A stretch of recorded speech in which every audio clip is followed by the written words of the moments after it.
Mereka muncul dari balik gelapnya sebuah kebun misterius. Sepasukan makhluk halus yang haus darah muncul meneror desa. Sebuah kisah dari Acep Saifuddin. Tony FS mencoba membacakannya. Ini dia selengkapnya. Malam itu, di suatu desa yang berlokasi tidak jauh dari hutan lebat, tampak dua orang laki-laki sedang berbicara satu sama lain sambil celingukan. "Pak Usop, jangan bilang-bilang keluarga soal hal ini agar tidak ada kepanikan massal. Desa ini bisa bertahan karena apa yang janggal yang terjadi selalu kita rahasiakan. Termasuk fakta perkebunan sawit yang tidak diketahui siapa pemiliknya ini," ucap laki-laki pertama. Pak Usop menatap nyalang ke arah lawan bicaranya itu. Ia menghela nafas. "Pak Nasrun, desa ini berdiri berkat sesepuh kita, Abah Jari, bersama Pak Marbun. Mereka pasti punya alasan kenapa berani mendirikan pemukiman di tanah ini," kata Pak Usop menimpali perkataan Pak Nasrun. "Alasan mereka masih belum kita tahu. Biasanya orang lain tidak akan berani membuka lahan dekat dengan wilayah-wilayah angker, apalagi membangun pemukiman di atasnya," tutur Pak Nasrun sembari menengok ke arah sebatang pohon sawit. Pak Usop turut melihat ke arah pohon tersebut. Ia pun terperanjat saat melihat sesuatu berdiri di depan tanaman itu. "Astaga, apa itu, Pak?" pekik Pak Usop kaget. Sementara Pak Nasrun tampaknya tidak kaget dengan munculnya sosok asing itu. "Kita sebaiknya pergi, Pak. Ia adalah salah satu dari mereka. Ia tidak akan menyerang kecuali kita mengusiknya," tukas Pak Nasrun seraya berlalu diikuti Pak Usop. Penampakan sesosok mirip manusia namun memiliki tanduk domba di kepalanya terlihat menyeringai. Melihat ke arah kepergian Pak Usop dan Pak Nasrun, ia mendesis sembari kedua matanya yang menyala merah melotot. "Manusia, aku datang." Pagi itu, desa tersebut kedatangan 3 orang bidan yang akan bertugas di puskesmas tempat. Mereka bertiga baru di desa tersebut. Warga desa pun menyediakan tempat untuk tinggal bagi ketiganya, setidaknya selama mereka bertugas di desa itu. "Selamat datang di desa Cikahuripan, Neng Laila, Neng Rina, dan Neng Dita. Semoga betah ya," ucap Pak Dodi yang merupakan kades desa tersebut. "Terima kasih Pak Kades. Kalau boleh tahu lokasi puskesmasnya di mana ya Pak?" tukas Dita sambil menatap Pak Dodi. "Puskesmas di sebelah sana, Neng, dekat dengan perkebunan sawit." Pak Dodi menunjuk ke arah ujung jalan. "Tidak kelihatan, Pak. Di sana cuma ada rumah-rumah warga," tukas Laila sambil mengikuti pandangan Pak Dodi. Pak Dodi menggaruk kepala. "Neng, nanti akan menemukan puskesmasnya jika mengikuti jalan ini, Neng, hingga melewati rumah-rumah warga yang di ujung sana," katanya. "Jadi Pak Kades nggak mau ngantar kami nih?" "Baiklah, cukup tahu ya," ucap Laila membuat Pak Dodi tercengang. "Laila, maafin kelakuan teman saya, Pak Kades. Dia orangnya kadang-kadang suka sedeng," kata Rina sambil menatap gusar ke arah Laila. "Ya ndak apa-apa Neng Rina. Sekarang saya jadi tahu kalau Neng Laila suka bercanda," tukas Pak Dodi. "Kalau begitu saya antar kalian ke puskesmasnya. Pak Usop juga akan ikut bersama kita." Pak Dodi bersama Dita dan kawan-kawan berjalan melalui jalan desa menuju puskesmas. Bersama mereka turut serta Pak Usop yang tampak sesekali menoleh ke belakang. Ia melihat ke arah Pak Nasrun yang sedang berdiri di depan balai desa sambil menggerak-gerakkan kedua tangan seperti sedang memberi isyarat. Tak lama mereka pun tiba di depan puskesmas desa. Puskesmas terletak di pinggir jalan desa bersama dengan pepohonan sawit. Jarak puskesmas dengan pemukiman warga mencapai sekitar 500 meteran. Otomatis untuk mencapai puskesmas harus berjalan cukup jauh. Sementara di desa, jarang sekali ada kendaraan bermotor, baik roda 2 maupun roda 4. Sesampainya di depan puskesmas, mereka berdiri cukup lama sambil sesekali saling pandang seperti sedang merasa gamang. "Puskesmas ini berhantu, pasti setiap malam ada kuntilanak di kamar sebelah kanan yang pertama," ucap Laila membuat semuanya tercengang. "Jangan ngawur lah, kalau begini bisa-bisa aku nggak jadi tugas di sini," sergah Rina dengan gusar. Pak Dodi terkekeh mendengar perkataan Laila. "Jangan mengada-ada, Neng. Hantu yang Neng takutin tidak pernah ada di sini. Jangan berasumsi yang tidak-tidak," ucapnya. "Pak Kades jangan suka menyembunyikan fakta deh. Katakan saja yang sebenarnya," kata Laila sambil memasang wajah mengejek. "Saya rasa kita bisa mulai bertugas nanti malam. Kita bertiga bertugas bersama-sama, teman-teman. Saya percaya Pak Kades kok," kata Dita disambut Daiman Laila. Daiman Laila membuat Pak Usup yang sedang berada di samping puskesmas menoleh. Ia kemudian melihat ke arah sebatang pohon sawit yang berjarak sekitar 5 meteran dari puskesmas. "Adik-adik, sebaiknya kita melihat-lihat isi puskesmas, biar nanti adik-adik tidak merasa kagok saat bertugas," ucap Pak Usup seraya menghampiri Pak Dodi dan Rina, Dita, juga Laila. Setelah Pak Usup membuka pintu puskesmas, mereka pun memasuki puskesmas untuk mengetahui setiap sudut di dalam ruangan layanan kesehatan masyarakat itu. Laila mengamati setiap jengkal ruangan. Kemudian pandangannya tertuju pada lorong di antara dua toilet yang saling berhadapan. Ia seperti mendengar suara seseorang sedang menyalakan keran. Saat menoleh ke belakang, semua orang lengkap, tidak ada yang sedang pergi. Laila kemudian menghampiri Dita dan mengajaknya ke depan dua toilet itu. "Ada apa sih, La? Kok tiba-tiba mengajakku ke sini?" Dita terlihat penasaran. "Coba kamu dengarkan, Dit." Laila menyilangkan telunjuk di depan bibirnya. Dita mencoba memperdengarkan suara yang sebelumnya terdengar oleh Laila. "Ih, kamu nih. Aku tidak mendengar suara apa-apa selain suara Pak Kades dan yang lain di ruang tengah," kata Dita terlihat gusar. "Loh, kok suaranya nggak ada ya? Padahal tadi aku mendengar suara seperti keran yang dibuka," tutur Laila bingung. "Kamu terlalu paranoid, lah. Mana ada suara-suara begitu, sementara di toilet tidak ada siapa-siapa," tukas Dita seraya pergi meninggalkan Laila. Laila tercenung mendengar kata-kata Dita. Ia menghela nafas kemudian beranjak mengikuti Dita. Namun baru 2 langkah ia berjalan, terdengar lagi suara keran dibuka dengan suara air mengalir yang terdengar jelas dari arah toilet sebelah kiri yang merupakan toilet perempuan. Karena penasaran, Laila pun mengintip melalui celah pintu toilet yang renggang karena tidak ditutup dengan benar. Saat mengintip, Laila terperanjat menyaksikan sesosok makhluk berbadan seperti manusia namun sangat besar dan tingginya mencapai langit-langit serta memiliki sepasang tanduk seperti tanduk domba di kepalanya. Makhluk besar tersebut terlihat sedang mencuci kedua tangannya sembari bergumam, "Wastafel ini terlalu kecil dan rendah buatku.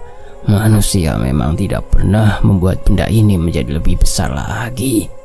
Laila yang melihat penampakan itu lantas pergi ke ruang tengah di mana teman-temannya serta Pak Dodi dan Pak Usup menunggu. "Neng Laila, habis dari mana?" tanya Pak Dodi sambil menatap penasaran ke arah Laila yang tampak seperti sedang ketakutan. Laila belum menjawab. Ia mengatur nafasnya yang tersengal, mencoba menenangkan diri. "Kamu melihat sesuatu kah?" Pak Usup menatap penuh selidik ke arah Laila. Pak, di kamar mandi ada..." Laila tidak melanjutkan kata-katanya saat Pak Usup memberi isyarat agar ia berhenti berbicara. Tentu saja yang lain dibuat penasaran oleh tingkah Laila dan Pak Usup. "Ada apa sih, La? Kamu melihat apa di toilet?" tanya Rina penasaran. "Pasti suara keran lagi. Kamu masih saja paranoid." "Ya, itu kan sudah lama dan juga bukan di sini," kata Dita sambil menatap gusar ke arah Laila. Pak Dodi mencoba menenangkan suasana. Ia paham betul jika di desa yang dipimpinnya selalu saja ada hal ganjil yang terjadi. "Mungkin sebaiknya kita mengantarkan adik-adik ini ke rumah yang akan menjadi tempat tinggal mereka selama bertugas di desa ini, Pak Usup. Apapun yang terjadi, beritahu kami adik-adik," ujar Pak Dodi sambil mengedarkan pandangannya ke semua orang. Pak Usup mengangguk setuju. "Mari adik-adik," ucapnya. Dita bersama teman-teman pun mengikuti Pak Dodi dan Pak Usup menuju rumah yang telah disediakan untuk mereka menetap. Rumah tersebut berada di belakang rumah-rumah warga setelah berbelok dari jalan desa ke gang kecil di antara rumah-rumah. Rumah mungil bercat krem sedikit pudar itu berdiri di apit kebun warga, sementara di belakangnya merupakan tanah kosong yang terhubung langsung dengan hutan. "Ini tidak salah, Pak. Kok kita disuruh nempatin rumah dekat hutan begini? Tanya Laila sambil menatap ngeri ke arah rumah itu. Ya elah lah, memangnya kamu mau tinggal di rumah yang seperti apa? Pak Kades kan udah pernah bilang bahwa tidak ada lagi rumah kosong di desa ini, kata Dita sambil menatap gusar ke arah Laila. Begini Neng Laila, rumah ini satu-satunya yang lokasinya mudah untuk mengakses jalan desa menuju puskesmas. Sebenarnya ada rumah kosong lain, tapi lokasinya terlalu dekat dengan tanah yang dianggap angker oleh warga. Lokasinya yang terlalu dekat dengan tanah angker itulah yang membuat rumah itu dikosongkan pemiliknya, papar Pak Dodi. Tanah itu biasa disebut sebagai tanah pengorbanan.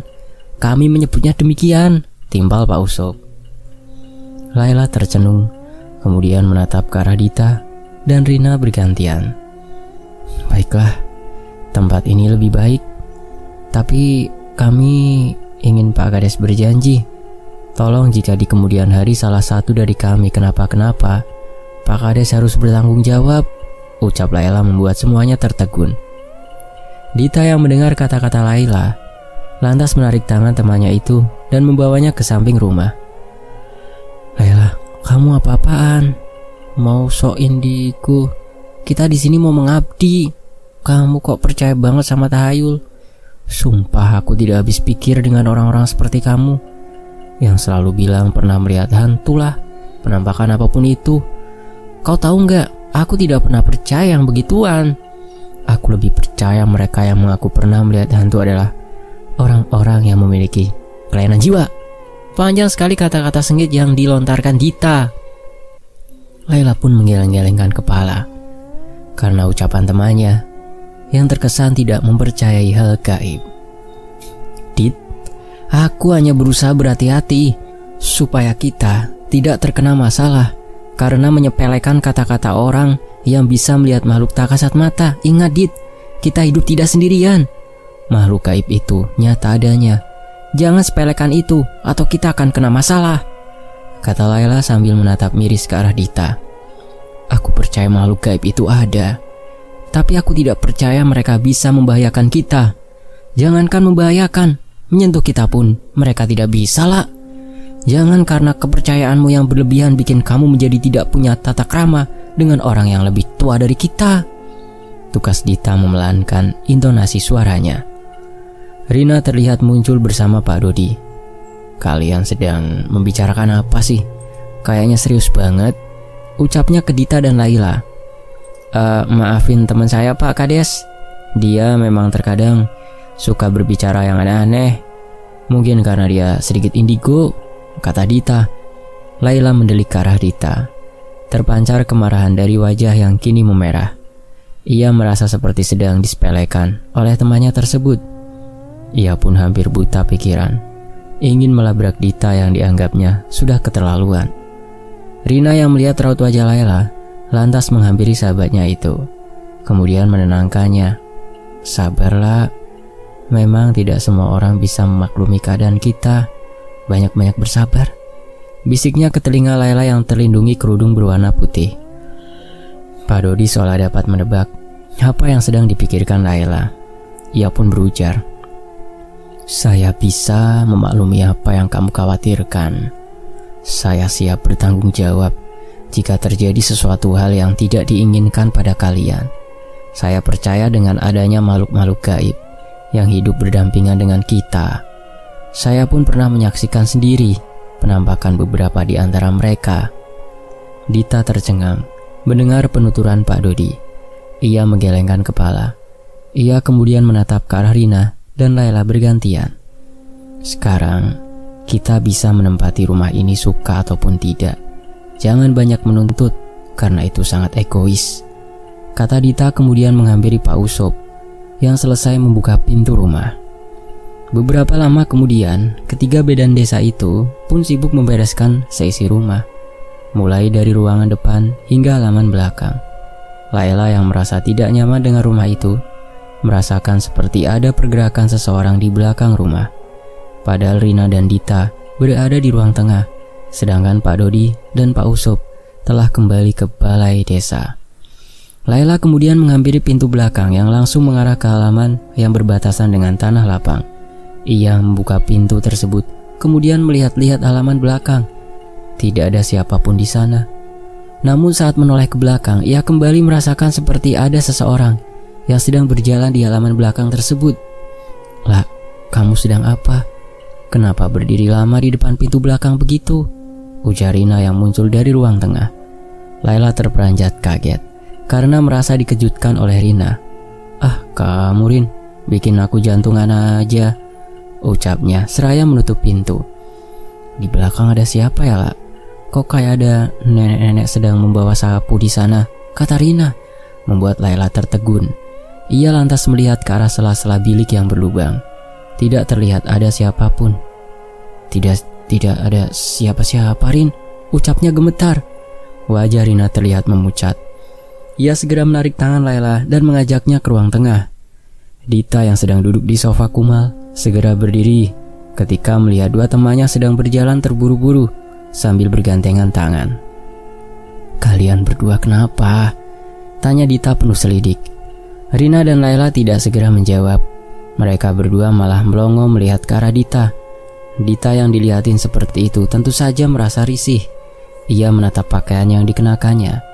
Memang bukan pakaian yang sopan karena menampilkan auratnya. Namun ia yakin bukan itu yang membuat kedua temannya melongo, karena ia sering berpakaian seperti itu di depan mereka berdua. Laila tidak berkedip, menatap ke arah Dita. Ia mulai membaca doa-doa dalam hati serta membaca ayat suci Al-Quran. Kenapa ia melakukannya? Karena ia melihat sesosok nenek-nenek sedang menyeringai di belakang Dita. Sosok nenek tersebut memiliki sepasang mata yang menghitam, menyatu dengan kelopaknya. Nenek itu mengenakan kain batik dan kebaya batik berwarna oranye. Sosok nenek itu terlihat tidak memijak bumi. Bagaimanapun, nenek tersebut pasti bukan manusia. Sedangkan Rina dengan sigap menyambar tangan Dita dan menariknya. Di saat itu pula, sosok nenek tersebut menghilang. "Rin, kamu apa-apaan sih? Lepasin!" pekik Dita merasa ngeri karena pegangan Rina membuatnya merasa aneh. Rina pun melepaskan genggamannya. Ia mengedarkan pandangannya, kemudian menghela nafas. "Tadi itu mengerikan," ucap Laila seraya menghempaskan badan ke sofa. Waktu terus beranjak, sore pun tiba, di mana ketiga bidan itu telah lengkap dengan seragam dan perlengkapan masing-masing di puskesmas. Sejak tiba di sana, sudah ada sedikitnya 10 orang warga yang mengantri untuk berobat. Hingga malam menjelang, warga masih ada yang datang ke puskesmas. Bermacam-macam keluhan yang mereka sampaikan di hadapan para bidan yang merangkap dokter itu. Di antara para pasien terdapat seorang pemuda. Ia datang mengantarkan ibunya yang sedang sakit yang cukup parah. Hal itu terlihat dari kondisinya dengan kursi roda yang menjadi alat bantu berjalannya. Pemuda itu terpaku pandangannya saat bertemu dengan Dita. Sepasang matanya seolah tidak berkedip saat menatap Dita. "Selamat malam, Mas. Ada yang bisa saya bantu?" sapa Dita sambil menatap ramah ke arah pemuda itu saat duduk di hadapannya bersama sang ibunda. Iya maaf Bu Bidan, saya mau periksa kesehatan ibu saya. Beliau mengalami sakit seperti ini sudah sangat lama," tukas pemuda itu dengan tergagap. "Ibunya sakit apa?" tanya Dita sambil menatap ke arah ibu pemuda itu. Ibu si pemuda hanya menatap kosong ke arah Dita. Raut wajahnya tampak lesu seperti tidak memiliki tenaga sedikit pun di dalam tubuhnya. Lama si ibu terdiam. Dita pun merasa sangat penasaran. Ia mengalihkan perhatiannya ke arah si pemuda yang ternyata sedang mencuri pandang. Pemuda tersebut tersentak saat sadar Dita balik menatapnya. "Oh, maaf Bu. Ibu saya kesulitan berbicara sejak sakit. Beliau butuh waktu untuk berbicara. Saya tidak tahu kenapa ini bisa terjadi," kata si pemuda. "Apa Masnya sudah pernah memeriksakan ibu ke dokter sebelum saya?" tanya Dita sembari menatap penasaran ke arah si pemuda. "Pernah Bu. Setidaknya saya pernah membawa ibu ke dokter sebanyak 2 kali. Jawaban mereka selalu sama, yaitu ibu saya tidak terserang penyakit apapun. Tapi saya tidak percaya kalau ibu saya tidak sakit. Lalu kenapa bisa menjadi seperti ini?" tutur si pemuda dengan nada tegang. Dita tercenung mendengar kata-kata si pemuda itu. Ia kemudian teringat pada Laila yang sedang praktek di ruang seberangnya. "Kalau boleh tahu, nama masnya siapa?" kata Dita menanyai pemuda itu. "Nama saya Raman Sanjaya. Panggil saja Raman. Ini bu saya, Ibu Rini Asih. Panggil Bu Asih," tukas Raman sambil menunduk. "Saya Dita. Kok nama belakangnya sama dengan nama belakang Pak Kades? Apa Anda putranya?" kata Dita. Raman tidak segera menjawab. Ia sepertinya merasa ragu untuk menjawab. "Pak Kades memang ayah saya, namun sudah lama bercerai dengan ibu. Ayah saya telah menikah lagi dan memiliki anak bernama Irman Sanjaya. Artinya Irman adalah adik tiri saya," ungkap Raman. Dita manggut-manggut mendengar penjelasan Raman. Namun ia kemudian sadar bahwa tidak seharusnya ia menanyakan hal yang seharusnya tidak ia tanyakan. Ia kemudian menatap ke arah ibu Raman. Namun pandangannya menangkap siluet suatu sosok besar di depan jendela kaca. Dita pun terkejut melihat siluet tersebut. Ia bangkit dari duduknya, kemudian melihat dengan panik ke arah sosok itu. Sedangkan Raman yang menyadari gelagat ganjil dari Dita turut bangkit, kemudian menengok ke belakang. Tidak terlihat apapun olehnya. Bu Dita, ada apa? Apa yang ibu lihat?" tanya Raman bingung. Dita tersentak kemudian duduk dengan nafasnya yang memburu naik turun. Si ibu terlihat tersenyum. Senyuman yang ganjil karena terjadi di saat semua yang ada di ruangan sedang panik. Senyumannya memperlihatkan gigi-giginya yang menghitam seperti gigi seorang pengunyah sirih. Waktu berlalu, esok malamnya di puskesmas yang sama, Dita kembali bertugas memeriksa para pasien yang datang untuk berobat. Tidak ada yang aneh saat satu persatu pasien memasuki ruang kerjanya hingga saat malam semakin larut. Saat itu, Dita menunggu cukup lama setelah ia memanggil pasien berikutnya. Namun ia tidak mau ambil pusing. Ia pun menyibukkan diri dengan mengetik di laptopnya. Tak lama kemudian, terdengar suara pintu berderit, membuat Dita mengalihkan perhatiannya ke arah pintu. Ia sejenak menahan nafas yang hampir saja berhenti. Ia terkejut sekaligus takut bukan main saat melihat sosok makhluk berbadan tinggi dan besar memasuki ruang prakteknya. Makhluk itu memiliki sepasang tanduk seperti tanduk domba di kepalanya. Makhluk tersebut adalah yang ia lihat pada kemarin malam saat sedang melayani Raman dan Bu Asih. Lama Dita terpaku, tanpa dapat berkata sepatah kata pun. Ia benar-benar merasa takut dan ngeri melihat penampakan menakutkan tersebut. "Selamat malam Bu Dokter, saya ingin berkonsultasi dengan Anda," ujar makhluk besar itu dengan suaranya yang paruh menggelegar. Dita gemetaran. Ia tidak dapat berbuat apapun.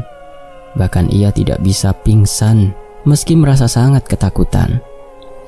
"Bu Dokter, Anda merasa takut dengan saya? Seharusnya tidak begitu, karena Anda memiliki tugas mulia, yaitu mengobati orang yang sakit. Perkenalkan, saya Assault dari klan Parta, klan yang lebih suka menjalani hidup damai bersama manusia," tutur makhluk bernama Assault tersebut. Dita masih terpaku, hingga kemudian ia akhirnya dapat mengendalikan diri. "Silakan Pak Assault, ada yang bisa saya bantu?" ucap Dita tergagap. "Saya kemari sebenarnya bukan untuk berobat. Saya ingin memberitahu Anda sesuatu. Saya juga memiliki permintaan untuk Anda, Bu Dokter," papar Assault dalam posisi masih berdiri. Badan Assault yang tinggi menjulang hingga langit-langit membuat Dita harus menengadah. "Apa itu Pak Assault?" tanya Dita masih dengan suara gemetar. "Kedatangan Anda sangat kami tunggu, Bu Dokter. Klan Raspati yang merupakan musuh kami sedang berencana untuk melenyapkan desa ini. Mereka juga akan membunuh seluruh penduduk desa hingga desa ini kembali menjadi hutan belantara. Kami dari klan Parta tidak akan membiarkan hal itu," Karena bagi kami, memerangi manusia sangat tidak dibenarkan. Apalagi memerangi manusia-manusia berhati baik seperti mayoritas warga desa ini, tutur Asot. Sudah cukup para manusia membunuh sesama atas dasar perbedaan prinsip. Jangan sampai mereka menjadi seperti kami, klan partai yang sekarang hanya tersisa 4 makhluk. Apa hubungannya dengan saya? Asot tidak langsung menjawab. Ia tampak celingukan dengan cemas. Celaka, aku harus pergi. Nanti aku akan kembali menemui Anda, Bu Dokter, ucap Asot yang secara mendadak ia keluar dengan terburu-buru. Setelah Asot benar-benar keluar dari puskesmas, Dita langsung berlari ke ruangan praktek Laila. Tanpa basa-basi ia membeberkan apa yang baru saja dialaminya. Laila mengucapkan kalimat tasbih, Subhanallah, setelah mendengar pemaparan Dita. Dita terkejut saat menyadari respon Laila yang biasa-biasa saja, seolah apa yang ia alami adalah sesuatu yang biasa. Ia juga merasa heran karena Laila tidak menyangkalnya. Lah kok kamu seperti tidak merasa aneh dengan apa yang baru ku alami? Makhluk itu benar-benar ada, kata Dita dengan nada panik. Iya, aku tahu Dit, apa yang kamu lihat. Aku juga sudah pernah melihatnya, tukas Laila sembari menatap ke arah Dita. Apa? Kamu melihatnya di mana?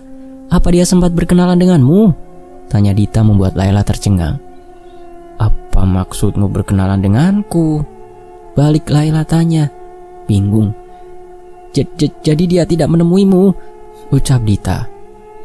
Malam semakin larut saja. Ketiga bidan tersebut malam ini harus tetap berjaga di puskesmas karena khawatir ada pasien yang datang malam-malam. Sembari berjaga itu, Dita berkumpul bersama Rina dan Laila di ruang prakteknya sendiri.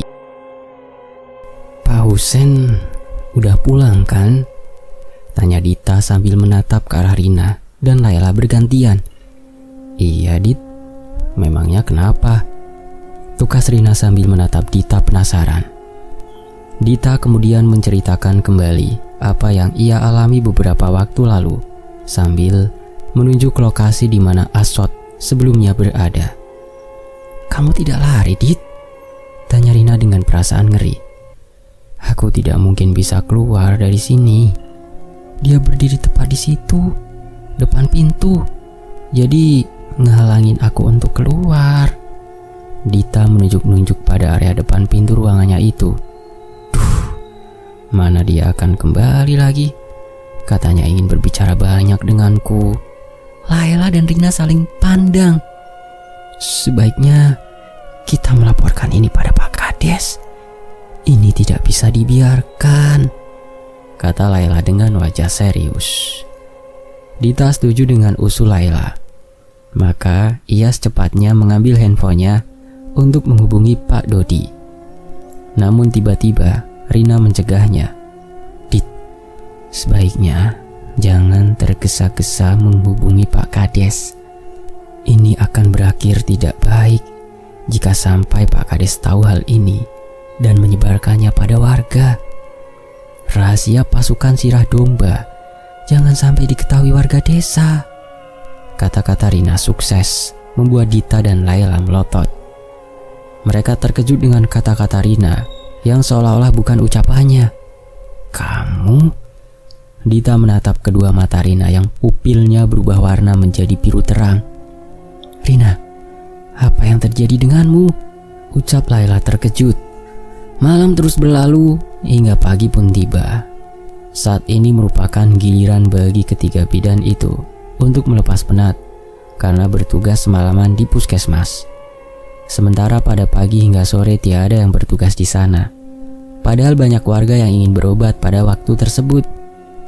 Ketiadaan tenaga medis yang bersedia bertugas di desa tersebut membuat warga desa kesulitan untuk berobat.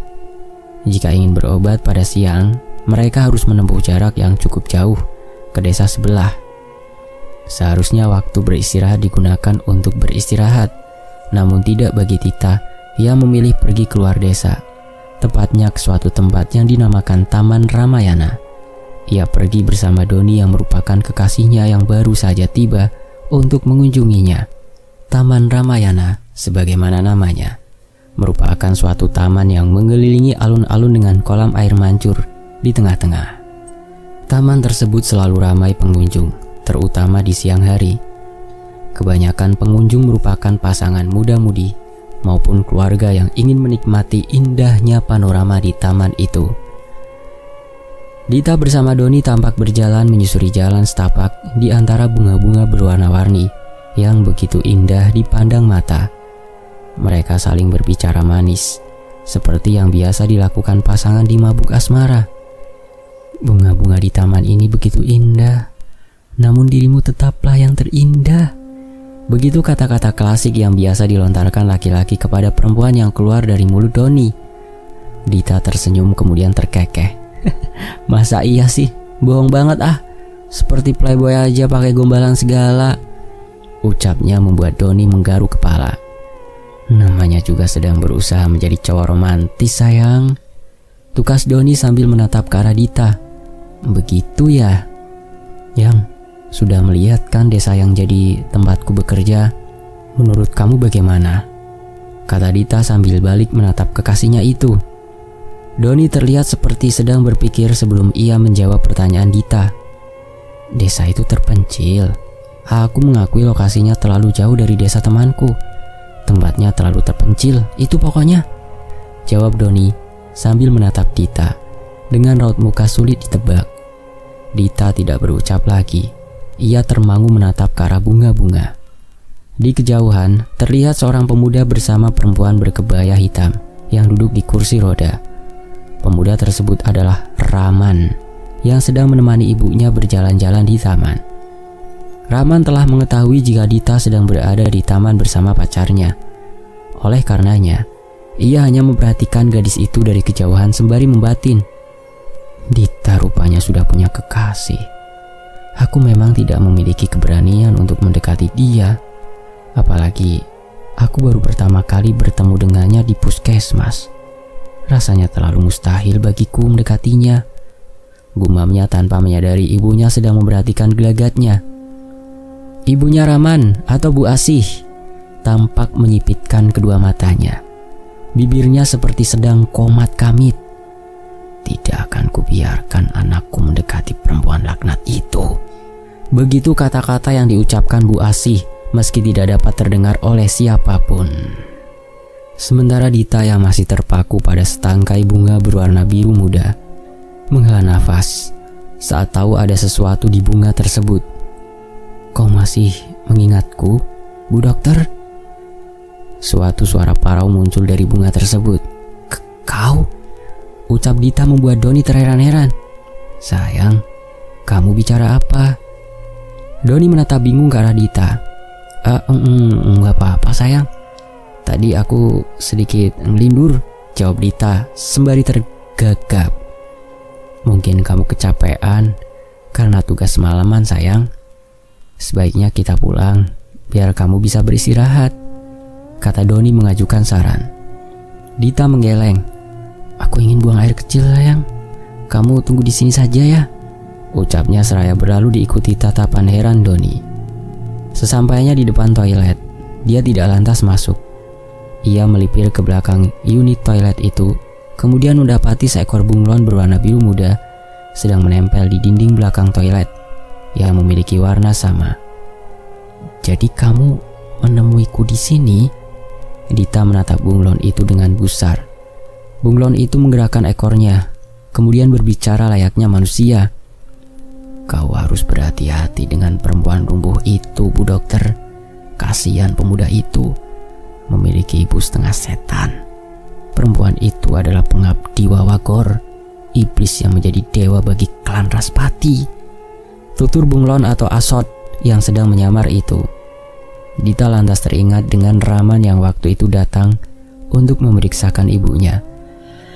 Saat ia sempat melihat makhluk yang perawakannya seperti asot, namun ia ragu jika itu adalah asot. Mengingat warna sinar matanya bukan biru muda, melainkan merah tua.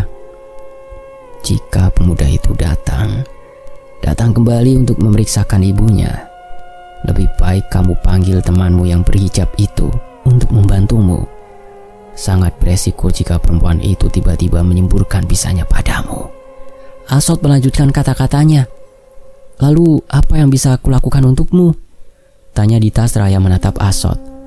Kamu hanya perlu menjaga kujang mini ini. Bukan pusaka yang ampuh, namun ini bisa menyelamatkanku dan teman-temanku. Jaga kujang ini dan jangan sampai jatuh ke tangan perempuan pengabdi Wawagor itu. Papar Asot sembari menjulurkan lidahnya. Dari lidah bunglon jelmaan Asot tersebut muncullah sebilah kujang berukuran kecil dengan gagang berwarna coklat serta bilahnya yang mengkilat terkena sinar matahari. Dengan ragu-ragu Dita mengambil kujang tersebut. Mendadak ia merasakan sekujur tubuhnya sangat panas seperti sedang terbakar. Tahan rasa terbakar itu. Itu lebih baik daripada menyaksikan pembantaian atas dasar perbedaan prinsip. Kata Asot yang menyaksikan Dita menangis menahan nafas yang tidak tertahankan. Setelah kujang tersebut berhasil diambilnya, perlahan perasaan terbakar yang dirasakan Dita memudar. Di saat itu juga, mendadak Doni muncul di belakang Dita. Sayang, kamu rupanya sedang di sini. Apa yang sedang kamu lakukan? Ucap Doni penasaran. Di desa, di rumah tinggal Laila dan kawan-kawan. Tampak Laila dan Rina sedang duduk di ruang tamu sambil berdiskusi. Kalau pasiennya bandel, ketok aja Rin, gak perlu susah-susah, kata Laila setelah mendengar curhatan Rina. Kamu sih enak ngomong gitu lah, ngegetok orang bisa dipidanakan loh. Serga Rina tidak setuju. Rin, menurut kamu makhluk itu benar-benar ada gak sih? Laila mengalihkan topik pembicaraan. Lah, kan kamu yang melihat sendiri lah. Malah nanya ke aku yang belum pernah melihat mereka. Tukas Rina tanpa mengalihkan perhatian dari buku bacaannya. Laila terkekeh sambil meraih buku yang sedang dibaca Rina. Langit romantis di negeri Sakura. Alah, dasar melankolis. Ucap Laila setelah melihat judul buku yang dibaca Rina. Lah, Dita kok belum pulang juga ya? Udah jam 5, dia masih aja kelayapan di luar, kata Rina tanpa memperdulikan ledekan Laila. Kan dia pergi sama Doni, Rin. Kenapa juga harus dipertanyakan dia jam segini belum pulang? Tukas Laila. Rotrak. Terdengar suara benda jatuh dari arah dapur, membuat Rina dan Laila saling pandang. Kucing kali, Rin. Di sini kan tidak ada siapa-siapa lagi selain kita berdua, kata Laila mencoba menepis kepenasaranan. Rotrak. Suara benda jatuh kembali terdengar, membuat keduanya bangkit dari duduk. Aku ingin tahu benda apa yang jatuh di dapur itulah. Seingatku tidak ada barang yang kutaruh sembarangan di dapur, kata Rina seraya berlalu menuju dapur. Laila yang merasa bulu kuduknya merinding, lantas mengikuti Rina setelah menaruh bukunya Rina di atas meja. Sesampainya di dapur, Rina dan Laila tidak menemukan benda apapun yang tergeletak di lantai. Mereka pun penasaran. Seperti biasa, Laila melongok melalui lubang pintu yang mengarah ke belakang. Ia melihat nenek-nenek yang waktu itu menampakkan diri di belakang Dita, sedang menyeringai ke arahnya. Nenek tersebut mengenakan kebaya berwarna hitam serta membawa sapu lidi bergagang panjang. Nenek itu sebenarnya siapa sih? Kenapa selalu menampakkan diri di sekitar sini? Gumam Laila dengan perasaan tidak menentu. Rina terlihat ketakutan saat turut melihat keluar pintu. Ia juga melihat penampakan nenek tersebut. Mendadak, suatu benda berat jatuh di belakang mereka berdua. Saat menoleh, terlihatlah seonggok tulang belulang manusia dengan tengkoraknya menghadap ke arah mereka berdua. Laila dan Rina pun menjerit sembari berlari ke ruang tamu untuk selanjutnya keluar dari dalam rumah. Beberapa saat kemudian, di depan rumah itu, Pak Dodi dan Pak Usup menatap ke arah dua gadis yang sedang ketakutan itu. Seharusnya kalian tidak perlu takut terhadap nenek itu serta sihir-sihirnya. Dia sedang berusaha mengusir kalian dari rumah itu, tapi kami tidak akan tinggal diam, ujar Pak Usup sambil mengedarkan pandangannya. Dulu rumah ini ditinggali seorang wanita yang memiliki nenek seorang dukun beranak, namun memiliki ilmu hitam. Konon, ilmu hitam itu membuat sang nenek tidak bisa mati. Ia seringkali datang kemari untuk melindungi cucunya atau mengusir orang lain yang mengisi rumah ini. Tutur Pak Dodi. Lalu, apa kami tidak bisa pindah rumah, Pak? Kan rumah ini ada penunggunya. Tukas Laila sambil menatap gusar ke arah Pak Dodi. Kalau soal itu, saya belum bisa memutuskan, Dek. Rumah kosong dekat tanah pengorbanan, kondisinya cukup mengkhawatirkan. Rumah itu sudah mulai rusak dan membutuhkan perbaikan segera. Dan itu tidak bisa instan, kata Pak Dodi. Laila terdiam, kemudian melihat ke arah Rina yang tampak mengangkat bahu. Apa Bapak tidak bisa mengusir nenek itu? Tanya Laila. Saya tidak mungkin melakukannya, mengingat ia juga adalah pemilik rumah ini. Yang bisa saya lakukan hanya mencoba meminta izin, dan itu sudah saya lakukan. Soal diberi izin atau tidak, saya tidak tahu. Ia tidak pernah merespon. Papar Pak Dodi seraya menghela nafas. Saya akan membuat pagar gaib supaya ia tidak mengganggu kalian lagi. Namun pagar gaib seperti halnya pagar biasa akan rusak seiring waktu berjalan. Ketika gangguan kembali muncul, kalian harus memberitahu kami, usul Pak Usop. Setelah Pak Usop selesai membuat pagar gaib di sekeliling rumah yang ditempati Laila dan kawan-kawan, kini rumah tersebut tidak lagi didatangi sosok nenek bersapu gagang panjang itu. Meski begitu, bukan berarti gangguan selesai setelah tiadanya sosok nenek tersebut. Tantangan lainnya kini adalah di puskesmas yang menjadi tempat mereka bertiga melakukan tugas rutin. Terlebih mereka bertugas selalu pada malam hari, terutama setelah tenaga medis bertambah 2 orang yang khusus bertugas pada siang hari. 2 orang itu adalah Arman dan Yakub. Mereka berdua yang kini bertugas pada malam hari, sedangkan para dokter perempuan akan bertugas pada siang hari. Meski kadang-kadang mereka harus siap jika dipanggil untuk bertugas pada malam. Suatu malam, Arman dan Yakub bertugas bersama Dita. Sebelum pasien datang, mereka terlebih dahulu berkumpul di ruang tengah.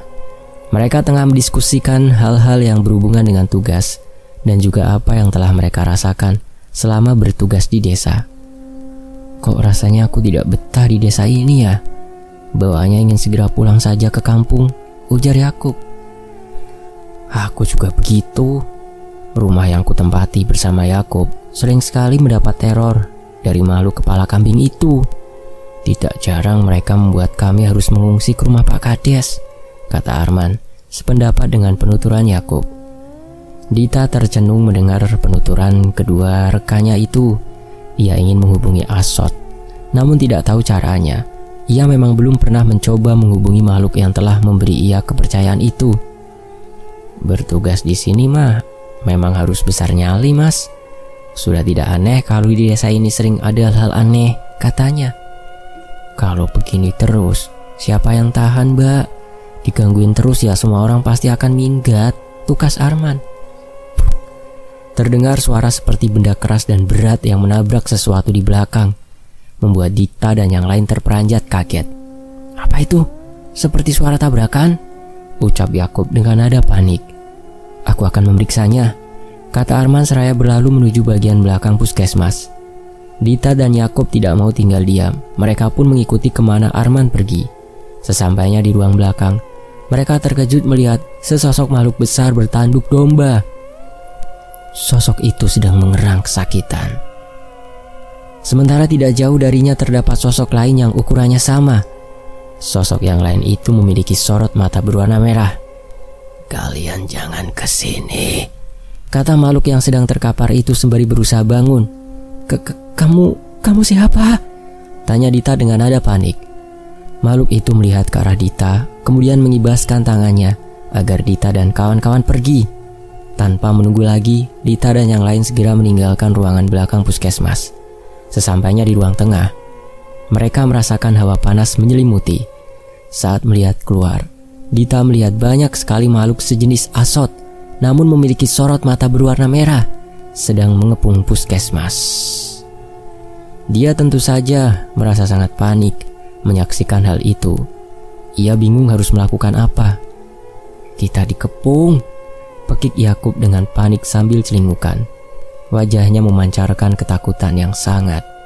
Dita melihat ke arah sudut ruangan puskesmas, di mana terdapat pot tanaman dengan tanaman yang mengeluarkan cahaya berwarna biru muda. Disitulah Asot rupanya berada. Dita kemudian mengambil pot tanaman tersebut, kemudian berjongkok di depan tanaman itu. Kalian tidak akan kenapa-kenapa. Keluarlah dari puskesmas dan cari sebuah rumah di desa sebelah. Bu dokter, pemuda itu dapat bekerja sama denganmu, ujar Asot tanpa berani menampakkan diri. Lalu bagaimana denganmu? Di belakang itu apakah dia temanmu? Dia sedang dalam bahaya, tukas Dita sambil sekali-kali melongok ke belakang. Askelon, dia adalah petarung tertangguh kami. Dia tidak akan kalah begitu saja, kecuali jika seluruh unit musuh mengeroyoknya, jawab Asot yakin. Baiklah, aku akan mencari pemuda itu. Kamu jaga diri baik-baik, kata Dita kemudian beranjak pergi. Hei Dita, kamu mau kemana? Ini bahaya tahu, seru Arman yang lantas menyusul gadis itu. Kita bisa keluar dari sini teman-teman, jangan tanya-tanya, oke? Tukas Dita seraya berlari keluar puskesmas. Sementara Arman dan Yakub hanya bengong melihat Dita yang terburu-buru meninggalkan puskesmas. Mereka terkejut saat Dita melewati begitu saja gerombolan makhluk raksasa bertanduk itu. Kita juga pergi, tampaknya mereka tidak akan mengganggu kita, kata Arman seraya berlalu keluar puskesmas diikuti Yakub. Seperti halnya Dita, mereka berdua pun dapat melewati gerombolan pasukan sirah domba itu tanpa gangguan. Di rumah tempat tinggal Laila dan kawan-kawan, Laila dan Rina terkejut dengan kedatangan Dita yang tergesa-gesa. Dita, kamu habis berlari? Tanya Rina sambil menyongsong temannya itu.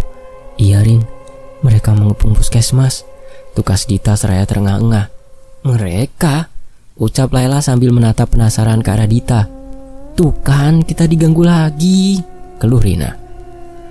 Setidaknya mereka tidak kemari kan? Anehnya mereka seolah terpusat di puskesmas. Aku melihat sendiri di antara mereka ada yang sedang bertarung. Dita menatap ke arah Laila dan Rina bergantian. Rin, La, aku membutuhkan bantuan kalian, tambahnya. Bantuan apa Dit? Tanya Rina. Antar aku ke desa Kayu Jati. Ada seseorang yang harus aku temui, papar Dita sembari menatap wajah kedua temannya itu bergantian. Malam-malam begini? Laila menatap bingung ke arah Dita. Iya ini sangat penting, please, kata Dita seolah memohon. Tidak perlu Bu Dokter, ujar seseorang yang tiba-tiba muncul di teras rumah, membuat semuanya terkejut.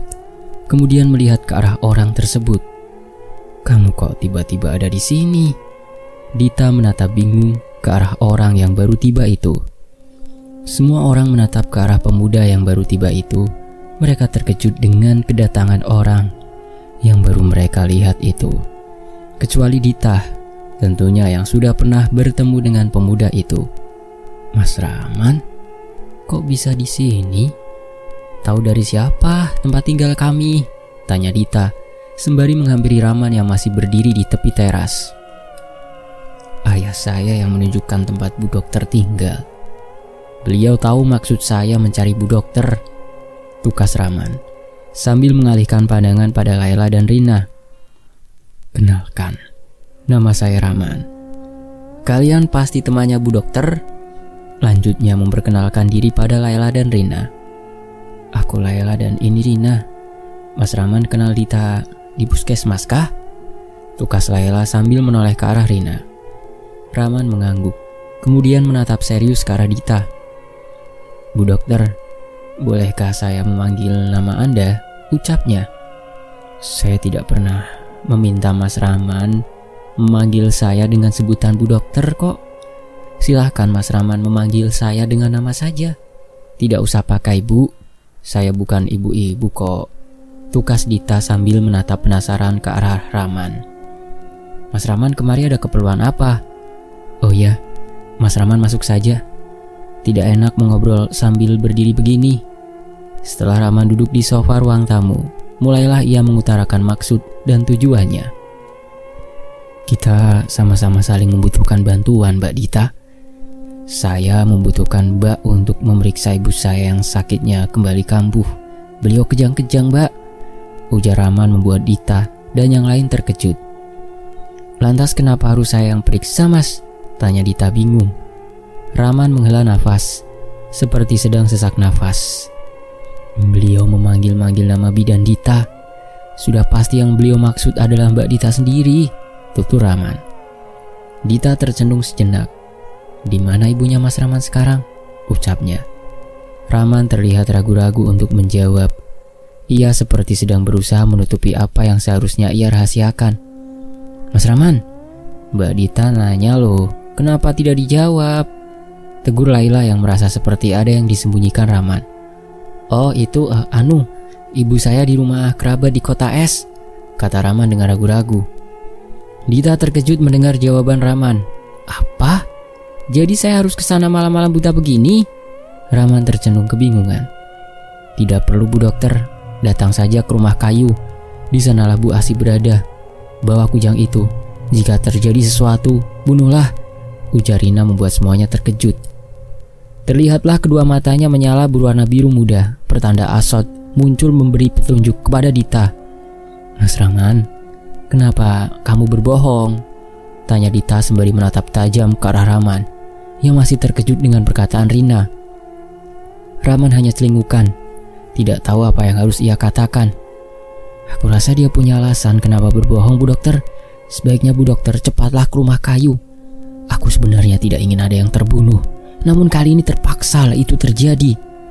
Bukan demi aku dan teman-temanku, tetapi demi kalian dan seluruh warga desa ini, ucap Asot melalui lisan Rina. Maafkan aku karena telah berbohong. Aku melakukan itu karena aku ingin menjauhkanmu dari ibuku, Bu Dokter. Beliau adalah wanita yang sangat aku hormati. Namun beliau bisa berbahaya buatmu. Beliau sangat tercela, tutur Rahman seraya menghela nafas berat. Dita dan Laila hanya bisa melongo mendengar pemaparan Rahman, sementara Rina yang sedang dirasuki Asot hanya memperhatikan Rahman dan kelebatan bayangan yang sedang berusaha memasuki area rumah tempat tinggal Laila dan kawan-kawan. Bu Dokter, pergilah. Laila akan mendampingimu. Sementara aku dan Rosdan akan mengalihkan perhatian para Raspati yang berusaha mengejar kalian. Pemuda, kau cepatlah temui ayahmu dan kabarkan kejadian ini, kata Asot kemudian. Dita bersama Laila kemudian bergegas meninggalkan rumah menuju tenggara desa, di mana rumah kayu berada. Sementara Rahman menuju rumah Pak Dodi yang berada di utara. Dita dan Laila tampak berlari kecil di jalan desa menuju salah satu dusun, di mana rumah kayu berada. Konon, rumah itu adalah milik pendiri desa yaitu Marbun Sanjaya. Rumah itu disebut rumah kayu karena hampir seluruh bagiannya adalah kayu, kecuali paku engsel dan gembok. Rumah tersebut berdiri sekitar 10 meter jauhnya dari jalan desa. Rumah itu juga tidak teraliri listrik, mengingat mitos yang beredar di masyarakat desa bahwa rumah tersebut harus dijauhkan dari unsur modern. Ditambah lagi, fakta bahwa rumah itu tidak ada yang mengisi. Jadi untuk apa dipasangi jaringan listrik jika tidak ada yang menghuninya? Kembali ke Laila dan Dita yang sedang berjalan sambil terengah-engah. Jauh juga lokasinya. Kenapa sih tidak ada motor di sini? Ujar Dita sambil mengusap keringat di keningnya. Dit, kamu kok percaya banget sama makhluk itu? Apa kamu tidak curiga terhadapnya? Tanya Laila. Aku hanya mengikuti apa yang dia pinta. Kalau aku menolak, bisa saja aku udah mati sekarang, tukas Dita. Hah, hanya itu alasanmu? Tanya Laila gusar. Dita menghentikan langkahnya, kemudian melihat ke arah Laila dengan tatapan susah ditebak. Sementara itu, siluet sebuah rumah besar berdiri sekitar 15 meteran dari mereka. Dita dan Laila berdiri sembari memandangi pintu rumah besar itu. Saat itu gelap karena tiadanya penerangan. Namun mereka dapat melihat titik cahaya dari sela-sela dinding kayu rumah tersebut. Sekarang bagaimana, lah? Aku ragu banget sekarang, ujar Dita dengan was-was. Aku tidak tahu mengenai persekutuanmu dengan makhluk itu, Dit. Apapun yang telah kau lakukan akan menimbulkan konsekuensi yang berat. Mereka telah memilihmu dan kau siapkah akan hal itu? Tukas Laila. Dita termenung sembari menatap gagang pintu dengan takut. Ia memang tidak merasa yakin untuk melakukan apa yang diminta Asot. Terlebih kata bunuhlah yang terus saja terngiang-ngiang di benaknya. Aku tidak menyarankan kau menuruti mereka, Dit. Tapi itu terserah kau aja sih. Tapi bakal ada konsekuensi jika kau melanggar atau menuruti permintaan mereka, ucap Layla lagi. Kudak. Terdengar suara benda jatuh di dalam rumah, membuat kedua gadis itu tersentak kaget. Keduanya saling pandang dengan perasaan was-was tidak terkira. Budak. Sekarang mendadak pintu depan yang sedang dihadapi Dita dan Layla terbuka, kemudian terbanting keras. Fush. Angin kencang mendadak bertiup, meniup pepohonan yang berada di sekitar rumah hingga meliuk-liuk. Daun-daun jendela terbuka begitu saja dan berkibar-kibar karena tiupan angin kencang yang datang mendadak itu. Dari dalam rumah terlihat nyala api, berkobar menerangi seluruh ruangan. Di balik kobaran api, terlihat siluet sosok seorang wanita berkebaya tengah berjalan gontai. Dita dan Layla menatap dengan waspada ke arah kemunculan sosok itu. Semakin jelas terlihat jika sosok tersebut adalah ibunya Rahman atau Bu Asih. Hal itu membuat Dita terkejut karena setaunya Bu Asih dalam kondisi tidak dapat berjalan sehingga menggunakan kursi roda. Namun kali ini Bu Asih dapat berjalan normal, layaknya orang yang sehat. Sosoknya semakin mendekat ke arah pintu depan yang terbuka lebar diiringi cahaya kobaran api di tengah ruangan. Selamat datang anak-anak. Saya sangat senang dengan kedatangan kalian. Silahkan masuk rumah ini, ucap Bu Asih dengan mimik aneh. Dita dan Layla hanya menatap ngeri ke arah Ibu Asih. Bagaimana tidak, ibu-ibu tersebut menyeringai, memperlihatkan gigi-giginya yang hitam. Loh, kenapa malah diam saja? Ayo masuk, bentak Bu Asih membuat ciut nyali keduanya. Maaf Bu, ada yang bisa kami bantukah? Putra ibu ingin saya memeriksa ibu, kata Dita dengan ragu-ragu. Apa? Bu Asih melotot ke arah Dita. Tadi sore putra ibu Mas Rahman datang meminta teman saya memeriksa ibu. Layla mencoba membantu Dita. Saya tidak sakit, kamu tidak perlu memeriksa saya, ucap Bu Asih dengan nada datar. Ngomong-ngomong, ibu sudah bisa berbicara, ujar Dita membuat Bu Asih melotot ke arahnya. Saya tidak bisu. Terus apa yang akan kalian lakukan di sini? Bu Asih menatap dingin ke arah Dita dan Layla. Setelah berkata demikian, Bu Asih berbalik kembali ke dalam rumah. Ia berjalan melewati kobaran api unggun yang menyala di tengah ruangan itu. Hal itu membuat Dita dan Layla merinding. Tiba-tiba, suatu hal aneh terjadi, di mana mereka berdua secara mendadak berada di dalam suatu ruangan yang sangat luas dengan furnitur serta lukisan-lukisan besar. Lah, kok kita bisa berada di sini sih? Ujar Dita dengan panik. Layla tampak celingukan, kemudian menatap ke arah sebuah lukisan yang terpampang di dinding berwarna krem yang mulai pudar itu. Kita sebenarnya sedang berada di mana? Apa di dalam rumah itu, Dit? Tapi kita kan belum masuk, kata Layla yang seraya mendekat ke arah lukisan itu. Lah, kamu mau ngapain? Lukisan itu seram tahu, kata Dita seraya mengikuti Layla. Lukisan berukuran 1,5 meter itu menampilkan sesosok laki-laki muda berpakaian adat Sunda, bernuansa serba merah. Laki-laki itu memegang keris yang tersarung yang terselip di pinggangnya, yang membuat lukisan itu terlihat seram bukan sosok laki-laki itu, melainkan sosok-sosok di belakangnya. Aku seperti pernah melihat dia sebelumnya, tapi di mana ya? Ucap Layla setengah bergumam. Dita tertegun saat melihat laki-laki di lukisan seolah-olah sedang memperhatikannya. Lah, kamu merasa dia ngeliatin kamu gak? Ucapnya membuat Layla terkejut. Dia tidak menatap ke depan, melainkan ke kiri. Bagaimana mungkin dia melihat ke arah kita? Serga Layla sambil memperhatikan lukisan itu. Tapi aku melihatnya seperti sedang memperhatikanku lah, kata Dita yakin sambil bergidik ngeri. Fush. Angin kencang mendadak berhembus di dalam ruangan. Angin tersebut terasa dingin menghembus ke tubuh dua gadis itu. kelebatan sosok-sosok besar berseliweran di antara mereka.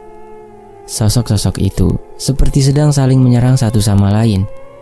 Mendadak tubuh Layla terangkat ke udara dengan wajah menengadah diikuti suara nafasnya yang tercekat seperti sedang dicekik oleh tangan tak kasat mata.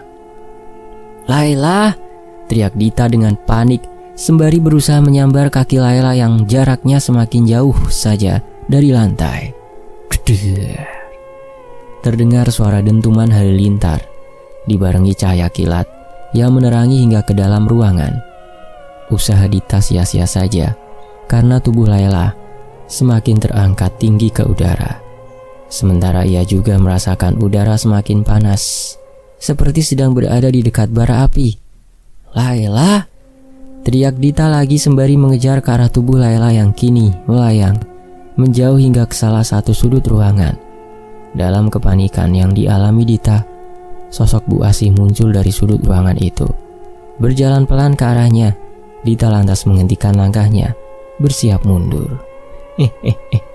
"Sekarang kamu bisa apa? Temanmu tidak akan tertolong. Dia akan mati sebagai balasan atas kelancanganmu mengusikku." Bu Asih menatap tajam ke arah Dita dengan tatapan ingin membunuh. "Saya tidak merasa sudah mengusik hidup siapapun. Lepaskan teman saya. Dia tidak ada salah apa-apa sama ibu." Tukas Dita gemetar, berusaha memohon agar Bu Asih segera melepaskan Layla. Bu Asih melotot ke arah Dita. Sorot matanya menyiratkan kebencian yang Dita sendiri tidak memahaminya. "Anakku sudah terpikat padamu. Padahal aku sudah menjodohkannya dengan Arsini, gadis yang kehidupannya jauh lebih baik daripada kamu," kata Bu Asih dengan nada tajam. Dia terkejut mendengar perkataan Bu Asih. Ia pun teringat pada Rahman. Hatinya pun bertanya-tanya, apa iya Rahman menaruh hati padanya? Dita pun menggelengkan kepala. "Saya tidak tahu apa-apa soal Mas Rahman. Lagi pula itu bukan salah saya, karena saya tidak memiliki kedekatan apapun dengan Mas Rahman," kata Dita memberanikan diri. "Tetap saja kamu yang salah, karena telah membuatnya terpikat. Wajah cantikmu harus saya hancurkan agar Rahman tidak lagi menyukaimu." Kata-kata Bu Asih sangat di luar dugaan dan membuat Dita merasa muak mendengarnya. Sring! Mendadak sebuah pisau melayang cepat ke arah wajah Dita. Saking cepatnya, Dita pun tidak sempat menghindarinya. Akibatnya pipi sebelah kirinya terseret pisau tersebut hingga terluka dan berdarah. "Ah!" Dita menjerit kemudian mundur sembari menutupi pipinya yang terluka. "Baru satu sayatan, sekarang yang kedua." Bu Asih yang kalap kembali melemparkan pisau yang sama ke arah wajah Dita. Kali ini Dita dapat menghindari serangan itu dengan cara menjatuhkan diri. Pisau pun menghantam lukisan besar yang sebelumnya ia dan Layla lihat. Pisau yang berlumur sedikit darah itu menancap tepat di kening lukisan laki-laki berpakaian adat Sunda itu. Darah di pisau terpercik ke wajah lukisan itu. Selanjutnya yang terjadi sangat tidak masuk akal. Lukisan laki-laki itu bergerak keluar dari kanvasnya dan menjelma menjadi sesosok laki-laki di lukisan itu. Laki-laki itu menatap pilu ke arah Dita. Kemudian tanpa sepatah kata pun ia melompat kemudian menghalangi Dita dari serangan Bu Asih. "Cukup sudah, kau pengikut Wawagor, hadapi aku saja," kata laki-laki itu dengan tegas sambil menatap tajam ke arah Bu Asih. "Kau akhirnya keluar juga, Getah Damar. Kau ingin mati sampai berapa kali, hah? Berani menggangguku?"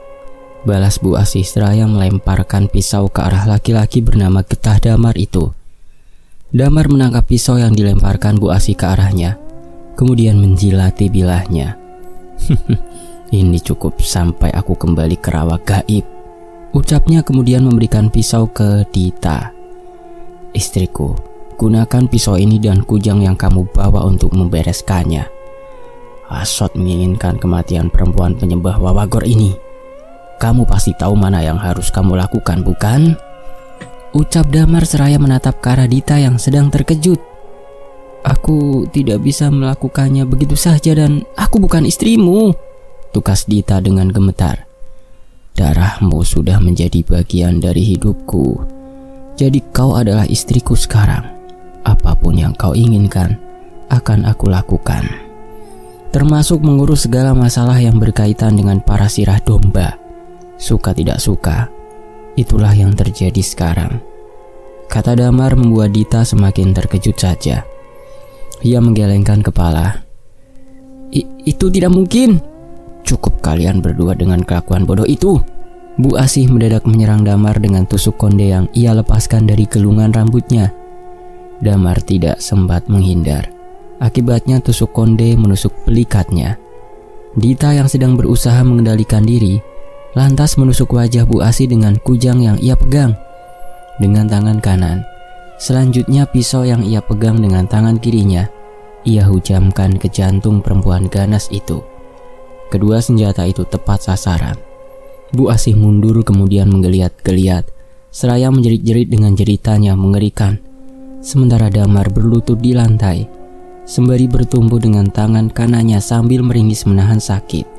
Kembali ke Bu Asih yang setelah menggeliat-geliat, tubuhnya menghilang begitu saja, diiringi suara jeritannya yang melolong panjang. Tak lama kemudian, Dita menyaksikan kemunculan makhluk-makhluk sirah domba yang sedang bertempur. Ia mengenali beberapa di antaranya seperti Asot dan Askelon. Ia juga melihat tubuh Layla sedang diangkat oleh salah satu makhluk sirah domba dari faksi musuh. "Layla, lepaskan dia!" teriak Dita histeris. Damar yang berusaha bangun berbicara. "Bersabarlah istriku. Tunggu aku regenerasi. Luka ini terlalu parah. Tusuk konde itu milik Wawagor. Bisa menimbulkan luka yang sangat menyakitkan. Ini buktinya." Damar tampak kesakitan saat berusaha mencabut tusuk konde dari punggungnya. Mendadak salah satu pasukan musuh menerjang ke arah Dita, kemudian mengangkatnya tinggi-tinggi. "Lepaskan aku, tolong!" Dita berteriak minta tolong.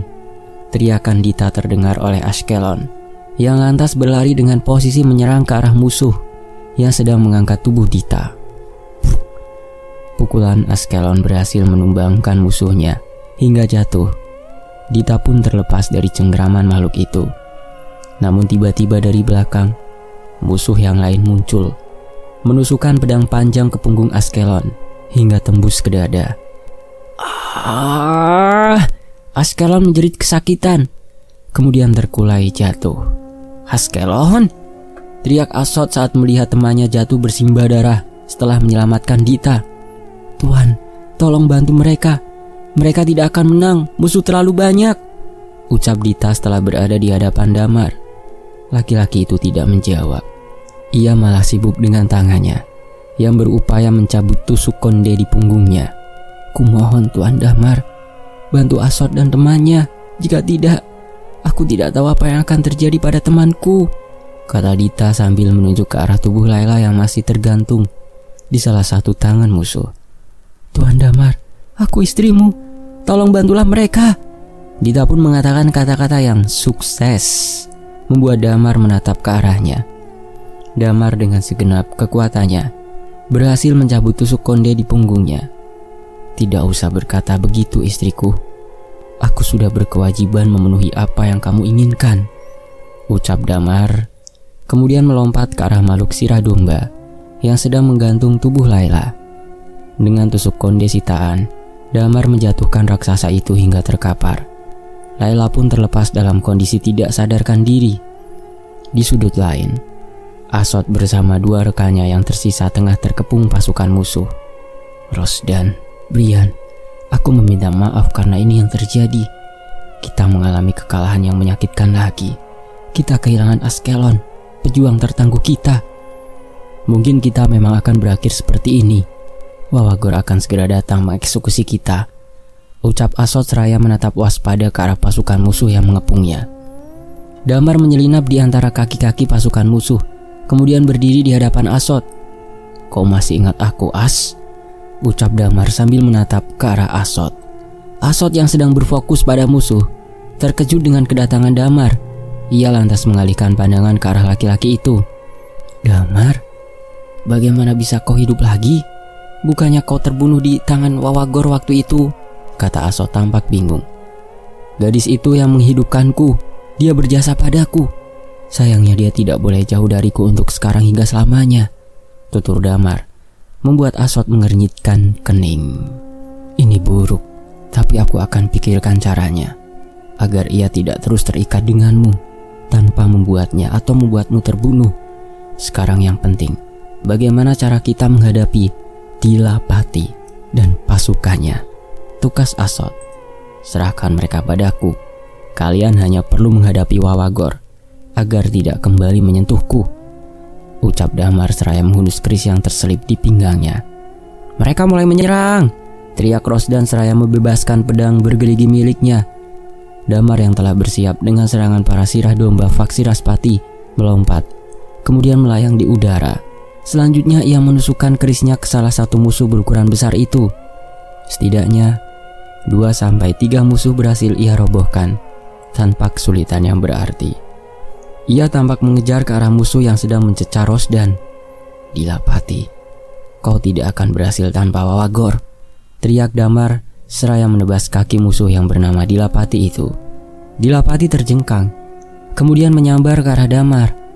Damar segera melompat seraya menghujamkan kerisnya. Cers!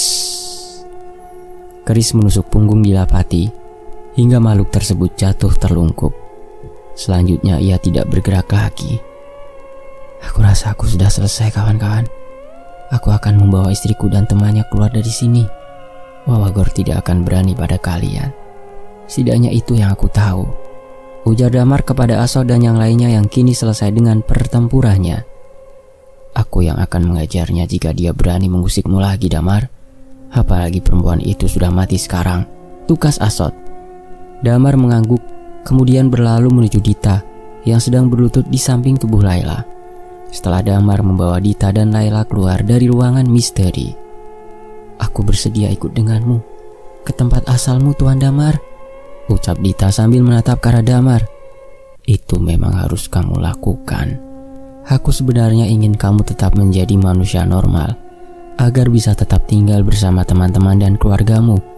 Tapi insiden itu telah memaksamu untuk terus bersamaku, tutur Damar seraya menatap lembut ke arah Dita. Sekian, selesai sebuah kisah dari Acep Saifuddin. Tony Fs pamit. Wassalamualaikum warahmatullahi wabarakatuh. Alhamdulillah, semoga terhibur.